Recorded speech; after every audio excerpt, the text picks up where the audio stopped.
இயேசுவில் பிரியமுள்ள சகோதர சகோதரிகளே, வெறுப்பது யாராயிருந்தாலும் நேசிப்பது நீங்களாக இருக்கட்டும் என்று பொன்மொழிகளில் வாழ்ந்து காட்டிய மாபெரும் புனிதை அன்னை தெரேசாவினுடைய நினைவை கொண்டாட கூடி வந்திருக்கிறோம். உங்கள் ஒவ்வொருவருக்கும் புனித அன்னை தெரேசா திருவிழா நல்வாழ்த்துக்கள். அதோடு கூட இன்றைய தினம் சர்வதேச தொண்டு தினமாக அனுசரிக்கப்படுகிறது. அதோடு கூட ஆசிரியர் தினமாக இன்று அனுசரிக்கப்படுகிறது. ஆகவே தொண்டு செய்யும் உங்கள் ஒவ்வொருவருக்கும், ஆசிரிய பணி செய்கின்ற உங்கள் ஒவ்வொருவருக்கும் திருநாள் நல்வாழ்த்துக்கள். புனித அன்னை தெரேசாவினுடைய இந்த நினைவு நாள், ஆசிரியர் தினம், இவை இரண்டுக்கும் தனிச்சிறப்பை சேர்ப்பதாகவும் பொருளை கொடுப்பதாகவும் அமைகிறது என்றால் அது மெய்யல்ல. மாறாக ஆண்டவர் இயேசு கிறிஸ்துவே எனக்கு சொந்தம் என்று சொல்லி அந்த அன்பினால் ஆட்கொள்ளப்பட்டவர்களாக அன்பு பணி செய்து சேவையின் சிகரமாக சேரியின் புனிதர் என்ற பெயர் பெற்றவர் புனித அன்னை Teresa, saint of the gutters. நீ உன்னுடைய வாழ்விலே பெருமை அடைய வேண்டுமா, உற்சாகம் காண வேண்டுமா? அப்பொழுது நீ ஒன்று செய். பிற மனிதர்களுக்கு போட்டி போட்டுக்கொண்டு நீ தொண்டு செய்வாயானால் அந்த பெருமையும் புகழும் உற்சாகமும் உன்னை தேடி வந்து சேரும் என்று சொன்னவர் தந்தை பெரியார். ஆகவேதான் அந்த தொண்டினுடைய மேன்மையை உணர்த்தவும், மக்களுடைய வாழ்வின் தரத்தை உயர்த்தவும், பாதுகாப்பை கொடுக்க வேண்டும் என்று சொல்லி இந்த நாளை ஐக்கிய நாடுகள் அவையானது இந்த நாளை சர்வதேச தொண்டு தினம் என்று கொண்டாட வேண்டும் என்று சொல்லி அறிக்கையிட்டது. ஆகவேதான் இந்த புனித நாளிலே சேவை தினமாக நாம் கொண்டாடுகிறோம், பணியின் தினமாகவும் நாம் கொண்டாடுகின்றோம். தொண்டு, சேவை, பணி என்று சொன்னால் சிறிய பணியோ அல்லது பெரிய பணியோ அல்லது இதுவோ அதுவோ என்று சொல்லி கட்டாயப்படுத்துவது கிடையாது, கட்டாயத்திற்குள் உள்ளடக்குவது கிடையாது. மாறாக செய்வது எதுவென்றாலும் முழு மனதாக செய்கின்ற பொழுது அது சிறப்பு பெறுகிறது. அன்புக்குரியவர்களே, புனித அன்னை தெரேசா ஆசிரியராக பணியாற்றி அன்னையாக உருவெடுக்கிறார். 1910ஆம் ஆண்டு ஆகஸ்ட் மாதம் 26ஆம் தேதி அல்பேனியா நாட்டிலே பிறக்கின்றார். ஆக்னஸ் போன்சி இயற்பெயர். அந்த பெயரிலேயே அழகான ஒரு பொருள் உண்டு, லிட்டில் ஃப்ளவர். ஆக்னஸ் என்றால் லிட்டில் ஃப்ளவர், சிறு மலர். இப்படியாக பிறந்து வளர்ந்த அவர் 8ஆம் வயதிலே தந்தையை இழந்து விடுகிறார். அதிலிருந்து தாய் அவளுக்கு நற்பண்புகளை ஊட்டி வளர்த்து வருகிறார். 12 வயது ஆகின்ற பொழுது அருட்பணியாளர்களுடைய வாழ்வையும் அவருடைய பணிகளையும் பார்த்து அதனால் ஈர்க்கப்பெற்று நானும் அவர்களைப் போல துறவு வாழ்வு வாழ வேண்டும் என்று சொல்லி ஒரு தெளிந்த முடிவை எடுக்கின்றார். வயது 12. நாட்கள் கடக்கின்றது. 18வது வயதிலே அந்த முடிவை செயல்படுத்த முன்வருகிறார். 1928ஆம் ஆண்டு சிஸ்டர்ஸ் ஆஃப் லோரெட்டோ சபை சகோதரர்களில் இணைந்து பணி செய்ய வேண்டும் என்று சொல்லி வீட்டை விட்டு வெளியேறுகிறார். அயர்லாந்து செல்லுகிறார். சில மாதங்கள் அங்கு பயிற்சி பெற்ற பின்பு அதே ஆண்டிலே டிசம்பர் மாதத்திலே இந்தியாவுக்கு வருகிறார். ஜனவரி மாதம் 6ஆம் தேதி 1929ஆம் ஆண்டு இந்தியாவில் உள்ள கொல்கத்தா நகரிலே காலடி பதிக்கின்றார்.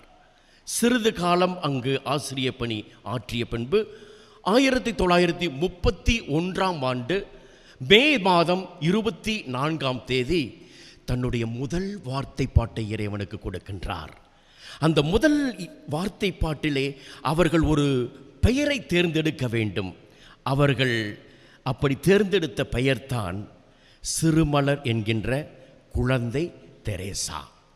அன்னை தெரேசாவாக மாறுகிறார். பின்பு சில ஆண்டுகள் சென்ட் மேரிஸ் பள்ளியிலே ஆசிரிய பணி ஆற்றிய பிறகு 1937ஆம் ஆண்டு மே மாதம் 14ஆம் தேதி தன்னுடைய இறுதி நித்திய வார்த்தை பாட்டை இறைவனுக்கே நான் சொந்தம் என்று சொல்லி தன்னையே அர்ப்பணிக்கின்றார்கள். பின்பு சிறிது காலம் ஆசிரிய பணியாற்றி 1946 அவர் ஒரு ஆண்டு தியானத்திற்காக டார்ஜிலிங் பயணம் மேற்கொள்ளுகிறார். எவ்வளவுதான் ஆசிரிய பணி ஒரு பயனுள்ளதாக திருப்திகரமாக இருந்தாலும் அதிலே நிறைவில்லை என்பதை உணர்கிறார். ஏன்? அந்த கொல்கத்தா நகரத்திலே அவர் பார்த்த வறுமை, ஏழ்மை, அடிப்படை வசதியில்லா ஒரு வாழ்வு இவர்களுடைய உள்ளத்தை வாட்டி எடுக்கிறது. கலங்குகிறாள். பயணத்தின் போது ஆண்டு தியானத்திற்காக செல்லுகின்ற பொழுது இதை பற்றி யோசித்து கொண்டிருக்கின்ற பொழுது என்னுடைய பணி நான் செய்து கொண்டிருக்கக்கூடிய ஆசிரிய பணி அல்ல, இதைவிட மேலான பணி என்னுடைய காதுகளுக்கு வருகின்ற அந்த இரைச்சல்கள், அந்த குரல்கள் என்னை எங்கேயோ அழைத்துச் செல்லுகிறது என்பதை உட்குரலை உன்னிப்பாக கவனிக்கக்கூடியவளாக இருக்கிறாள். அப்பொழுதுதான் என்னுடைய அழைப்பிலும் ஒரு அழைப்பு, there is a call within the call. என்னுடைய இந்த லொரேட்டோ சபையில் பணிபுரிகின்ற அழைப்பிலும் ஒரு அழைப்பு இருப்பதை உய்த்துணர்கிறாள். அந்த உட்குரலை கேட்கின்றாள், அதை ஆன்ம பலமாக்குகிறாள், முடிவெடுக்கின்றார். என்னை சுற்றியுள்ள இத்தனை வறுமை, ஏழ்மை, ஏழைகள், அடிப்படை வசதி இல்லாமல் வாடுகின்ற இந்த மக்களை பார்த்துவிட்டு சொகுசாக என்னால் இந்த கட்டிடத்திலே நான் வாழ முடியாது, என்னையே சுருக்கிக் கொள்ள முடியாது என்று சொல்லி பயணத்தை ஆரம்பிக்கிறார். 1948 தீர்க்கமான முடிவுடன் எங்கே செல்லுகிறார்? சேரிக்கு செல்லுகிறார். மக்களோடு சேர்ந்து விடுகிறார். இதுவரை ஒரு சொகுசாக இருந்த இடத்தை விட்டு நான் எனக்கு தேவை என்பதை துறந்து அடுத்தவருக்கு என்ன தேவை என்பதை உணர்ந்து அறிந்து புளு நீல நிற கோடிட்ட அந்த சேலையை முதல் முறையாக உடுத்த ஆரம்பிக்கிறார். சேரிக்கு சென்று மக்களோடு சேர்ந்து கொள்ளுகிறார். வலம் வருகிறார். குழந்தைகளுக்கு கல்வி பணி கொடுக்கிறார். அநாதைகள், ஆதரவற்றவர்கள், நோயாளிகள் அவரை ஏற்றுக்கொள்ளவில்லை. முதலில் ஏளனமாக பேசினார்கள், மதிக்கவில்லை. இருப்பினும் அவர் விட்டுவிடவில்லை. வலம் வருகிறார். மக்களுக்கோடு மக்களாக இருக்கிறார், உழைக்கின்றார். அவர்களுடைய அன்பை பார்க்கின்றார்கள், உடனிருப்பை உணர்கின்றார்கள். அப்பொழுதுதான் முதலாக உறவுக்கெல்லாம் உறவாக இருக்கின்ற தாயினுடைய அன்பை இந்த அன்னையிலே கண்டுகொள்ளுகிறார்கள். முதலாக அன்னையே என்று சொல்லி அவர்களை அழைக்கின்றார்கள். மக்கள் ஆசிரியராக இருந்து இப்பொழுது அன்னையாக உருவெடுக்கிறார். சிறிது சிறிதாக மக்களை ஈர்த்த வண்ணமாக அவருடைய பாதை, தேர்ந்து கொண்ட பாதை எளிதான பாதை அல்ல, கடினமானது, ஏளனம் நிறைந்தது. இகழ்ச்சிக்குட்பட்டு வாழ்ந்தார். தொடக்க காலத்திலே அந்த கான்வெர்ட்டை விட்டு செல்லுகின்ற பொழுது அவரிடம் இருந்தது எத்தனை ரூபாய் தெரியுமா? வெறும் 5 ரூபாய். வெறும் 5 ரூபாய், 3 சேலைகள். அதோடு புறப்பட்டார். நாளடைவிலே மக்கள் அவர் பால் ஈர்க்கப்பட்டனர். அன்னை அன்னை என்று புகழ்ந்து கொண்டாடத் தொடங்கினர். இதோ நமக்கு தாயாக வந்திருக்கிறார். அந்த அன்னையினுடைய அன்பை அந்த பற்றி உணர்ந்தவர்கள் அவரை போல வாழ வேண்டும் என்று சொல்லி அவருடைய மடத்திலே முதலாக 10 பேர் சேர்கிறார்கள் துறவல வாழ்விற்கு. 1950 பிறரன்பு பணியாளர்கள் என்கின்ற ஒரு சபையை ஏற்படுத்துகிறார். Missionaries of charity. 1950 10 பேர் இருந்த அந்த துறவர சபை 1965 அப்போது இருந்த பாப்பிரை 6ஆம் சின்னப்பரால் அங்கீகாரம் செய்யப்படுகிறது. 60, 70, 80களிலே பல நாட்டிலிருந்து அழைப்பு விடுக்கிறது. வெனிசுலா செல்கின்றார்கள், சவுத் அமெரிக்கா, நார்த் அமெரிக்கா, பல நாடுகள். ஏறக்குறைய இப்பொழுது 6000க்கும் மேலாக அவருடைய சபை வளர்ந்து பெரிய விருட்சமாக இருப்பதை அன்புக்குரியவர்களை நாம் பார்க்கின்றோம். 87வது வயதிலே நோயினாலும் உடல் குறைவினாலும் அவர் இறக்கின்றார். 1997 செப்டம்பர் மாதம் இதே நாள் 5ஆம் நாள். பாரெங்கும் கொண்டாடி கொண்டிருக்கிறார்கள் ஆசிரிய தின விழாவை. ஆசிரியருக்கெல்லாம் ஆசிரியராக அன்பை விதைத்து சென்ற ஆசிரியராக விளங்கியவர் அன்னை தெரேசா அவர்கள். இந்த அன்னை தெரேசாவுடைய நினைவு நாளை கொண்டாடுகின்ற நாம் எதை நாம் எடுத்துச் செல்லுகின்றோம்? 3 பண்புகள். தன்னலமற்ற சேவையாளர், தன்னலமற்ற பணி அவரது பணி.